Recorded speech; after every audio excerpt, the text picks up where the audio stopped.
After years of playing Fortnite, things are being added that has me shocked. Like even today, I found this post on Reddit from 2018 and I think a developer must have finally read it. And so this happens all the time. If you're a true OG, you'll remember skates. This has haunted me for years. Whether it's a fully fledged skateboard or rollerblading, this feature has appeared in the files nonstop and then just never releases. Players are losing hope, I get called clickbait, and yet after years of disappointment, the day has arrived. Winterfest brought ice skating to the game, but not in the way we thought. Instead, we got ice blocks. Yep, once the snow update hits the map, we are going to be sliding around non-stop. But we've been waiting even longer for the biggest change of Chapter 6, first person. This is by far the longest Fortnite has ever worked on a single update. There were fans begging for first person as far back as 2018, almost 7 years ago. Since then, Epic has been experimenting with it behind the scenes, and leakers constantly reveal new files getting updated to work with first person. This mode has been the very definition of annoying, simply because everyone thinks it's coming, then nothing happens, and the cycle repeats itself. I am haunted by the amount of times I've said this was coming, but with the reveal of Ballistic, I am sleeping good tonight. Just recently, Fortnite dropped a secret change that fans have been asking for since day one of Battle Royale. This whole time, if you didn't buy any skins and wanted to rock a default outfit instead, there was no way to pick your favorites. You were basically on shuffle for years, so even if you had a preferred default skin, good luck wearing them. Now over this time, the amount of people who actually wear default skins has dramatically decreased, so this random system has been less and less of a problem. But 7 years in, Fortnite decided that now is the time to fix things. Finally, they have dropped edit styles for free. Yep, you can play as your favorite default skin like Jonesy and not have to guess. Now, the majority of people tend to buy their preferred outfits instead, and there's one skin which has been rumored for years. Before I reveal it, let's quickly rewind all the way back to Chapter 1, when we logged onto the map and saw a huge iceberg. That's when things took a crazy turn. All of a sudden, there was something living inside it, and it was watching us. The terrifying eyeball was huge, meaning the monster it belonged to would also be, well, Godzilla-sized. In fact, what if it was Godzilla? The theories ran like crazy. Were we about to actually see this crossover? Kinda funny looking back because for the most of the build up to the final showdown, everyone was just talking about a Godzilla fight instead, so Fortnite must have been super annoyed. Now, I guess they don't have to worry about that anymore because he is finally here 5 years later. This time it's actually real, and yes, Godzilla won't just be on the map, he's in the battle pass just in time to wear some Jordans. Not even joking about that, you'll be able to put shoes on this guy, all thanks to Fortnite's longest running meme. Ever since the game blew up and became known for its ridiculous crossovers, everyone used to take it further, giving characters over-the-top shoes. I don't know why we did that, because Fortnite took this as advice, and now you can literally just buy Jordans, slippers, even Air Forces, you name it, and put them on your outfits. Whether you're Darth Vader, the Family Guy chicken, Goku, you can wear what you want, no matter how ridiculous it looks. Now, some features are simply returning after being gone for so long. Here's an example. Ever since Donald Mustard left, the storyline has been questionable. To ease the damage of him abandoning it, the writers went a different direction for the past few chapters, choosing not to talk about the 0 point, at all. We all thought it had been ditched for good, especially after the Big Bang, which removed the point of it entirely. Instead, Fortnite had switched to less powerful artifacts like Pandora's Box, and as we approached Chapter 6, we wondered what would replace it this time. That's until we saw a rock hit the island and realized it was a 0 point shard, confirming that in fact our classic storyline character is here to stay. And I gotta admit, no one was expecting to see the return of Double Pump. You have to remember, this was banned around 7 years ago when Fortnite added shotgun delay to stop players from destroying noobs every game. Now we're going back in time to 2017 with the permanent OG mode. Double Pump is here along with the true OG models for the shotgun, but Fortnite warned us it won't be in game for long. Once OG Season 2 and beyond release, we might see the last of Double Pump forever, so enjoy it while you can. And look, while this next feature hasn't come back, he has secretly appeared time and time again. Just recently, we saw Travis Scott make an incredible cameo during the remix finale concert. Even if he was a silhouette we all know as him, not to mention, Tim Sweeney has said he is welcome in Fortnite at any time. They probably just have to sort out contracts or something. That's not all, even Travis Scott's emotes have been returning, with one of them coming back after 1,000 days, so surely we are closer than ever to his skin coming back.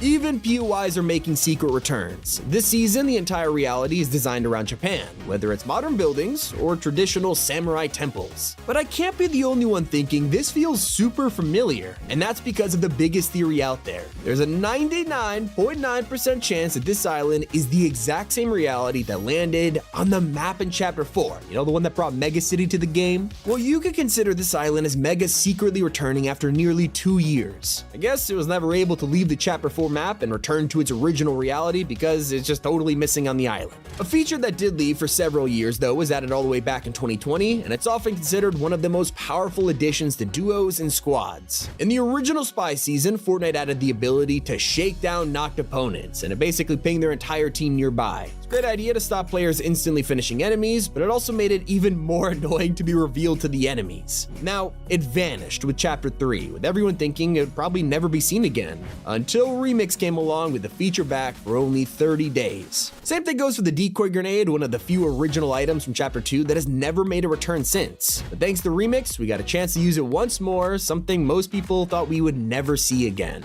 Believe it or not, it has been 7 years since Fortnite introduced the Battle Pass system, and while there's been plenty of changes along the way, one thing has always remained the same: the price. Practically set in stone that the pass cost 950 V-Bucks, but it all changed, with Epic increasing it by just 50 to make it a rounded 1,000. Not a big deal and only saves you from being stuck with an odd amount every season, but the change is mainly because of the Fortnite crew. It is something else that's seen a big change lately, with it now granting all passes at once, but more importantly that all of these now work simultaneously. No matter where you were in XP, you'll now progress your BR, music, Lego, and even OG Pass all at once, something a lot of people have been asking for a long time. But not as much as something that had previously died out in Fortnite. We get live events most seasons, whether it's a big finale or a small experience of a concert featuring your favorite artist. People have been discussing mini events versus large ones since they began, but something we all agreed on was Epic's own concerts. After the Rift Tour, we only saw ones made in UEFN, like the Kid Laroi, Metallica, Karol G, and while these are slowly improving over the years, nothing compared to the feeling of a real one. We had all given up hope, especially when Fortnite hosted their own at the end of Chapter 5, only to be a live stream of Times Square. But they weren't done yet. That was the prelude, with Remix the finale bringing together Snoop, Eminem, Ice Spice, and Juice WRLD in a giant event that truly gave fans the experience they've been missing.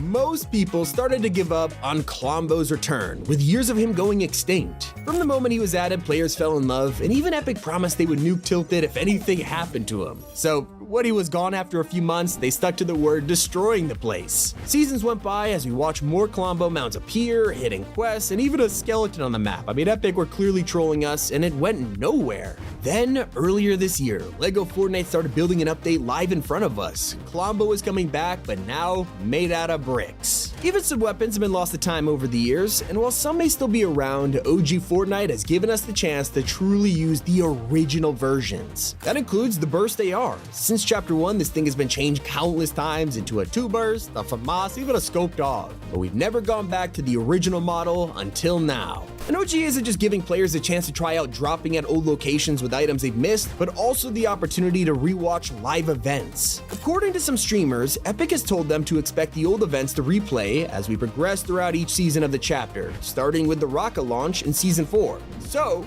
missed out the first time, now might just be your chance to see it firsthand. We already got the chance to play the device event again thanks to Remix, but with a big twist. Instead of machine built by Midas, it was Snoop's microphone. Obviously, it was all for the giant rap concert, but at least we got a glimpse of the old antennas emerging out of the lake and the device messing with the storm. It was only for a few seconds though. That same season gave us Juice WRLD after fans were forced to wait years for a collab to happen. He first made his appearance in Rift Tour with a feature in Marshmello's song, before getting his music used in trailers, eventually even jam tracks. But with a promise from his manager that something was in the works, players eagerly waited, and Epic delivered. A true collab with a touching tribute. One thing Fortnite was lacking was fast-paced gameplay. After years of playing VR, players started to get bored of looting and farming for 20 minutes just to come in second place. Felt like a waste of time. That's why a respawn mode was so highly requested that Epic made it a reality, delivering Reload. Sometimes Epic wait years just to change a feature completely. We first saw a vehicle collab when Ferrari arrived back in 2021, but since then, we never got one like it. Until Chapter 5.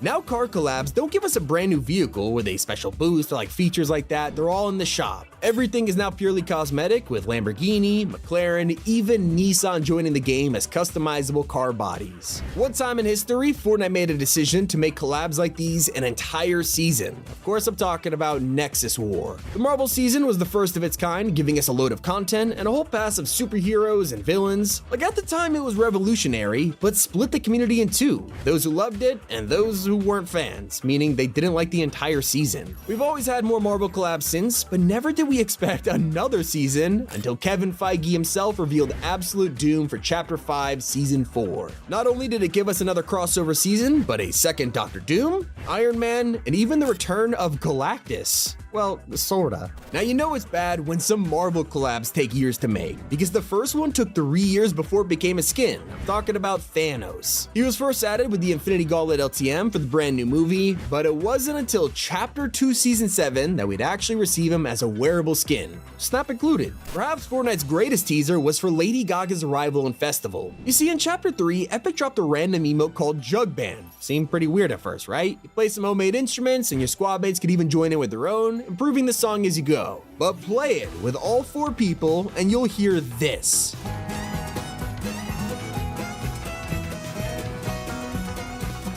Yep, that is Poker Face by Lady Gaga years before she even came to the game. It was a secret teaser waiting in this emote all along. Even Chapter 6 has brought us some old features back without anyone realizing. By now, we all know the new vault at Night Shift Forest, with it only being unlockable during the day. But these puzzles aren't really new to the game. We actually saw them not too long ago with Wilds. Deep in the jungle, the old temples have players solve riddles, sacrifice items, and complete puzzles, all to access a special loot room that had no other way in. This entire feature has now been repurposed into this vault, following the instructions on the carvings as you deliver a sprite to Bush Ranger, change it to daytime, and receive a key, all to access the loot within. Now, a lot of the community has been begging Epic to mix up the game by bringing back LTMs after years. Once Chapter 3 ended, we had a drought of no new modes to play for a really long time that people thought Epic gave up on them entirely. That seemed to be true until Winterfest came around, giving us our first one in years, Ship It Express. Now, it wasn't much, but we didn't have to wait long to get the Floor is Lava or Day of Doom. They're all special LTMs for events, not the classics like One Shot people were looking for, but it is better than nothing. It's everything Fortnite has brought back after years. It's been Tommy, and keep it here, Top 5 Gaming.